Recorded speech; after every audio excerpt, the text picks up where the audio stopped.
So ito po yung ating pedestrian lane na diagram. So download natin to. So ito yung ating PLC logic. So dito, yan. Online lang natin tapos write to PLC. So yan, naglo-loading pa po yan. Then check natin yung main. Yan, then execute. So yan. Ano na natin yan, pagkatapos nyan mag-loading at download dito. Yan. So check natin to kung gagana siya. So dapat yung PLC natin powered na yan with itong connector natin. Tapos dito naka-stop pa tong ating may switch dyan. So pag okay na, so ira-run lang natin yan. Makikita din yung run indicator dito sa ating PLC. So yan po. So yan, okay na siya. Then close natin. So yan, check natin yung function sa ating PLC. So ira-run lang natin to. So may switch dito na maliit. Then try natin i-run. Start natin. So yan.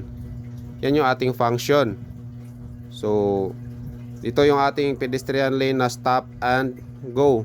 Tapos ito yung ating traffic light. So pagka-stop yung pedestrian, so go yung ating traffic light. Yan, slow down. Then pagka-stop na yung ating traffic light, pwede na yung dumaan yung ating pedestrian. So naka 2 seconds lang po yung timer niyan. So, pwede natin yang taasan sa actual na po para hindi humaba yung ating video.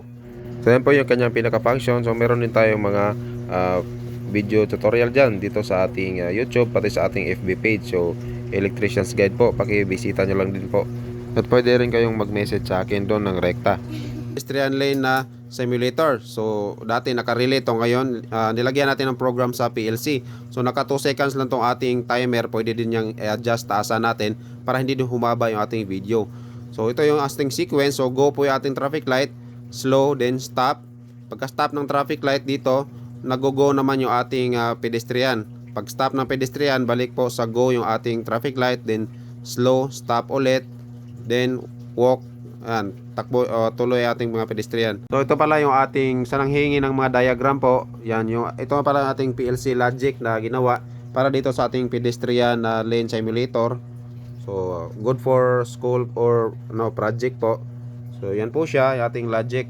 Yan. So yan siya. Then dito sa baba, meron pa yung kadugtong. Yan po. Saka dito. Ito naman yung kanyang hard wiring sa relay at saka timer yung gamit natin dyan. Hindi naka PLC pero same function pa rin po siya. So yan po yung ating actual.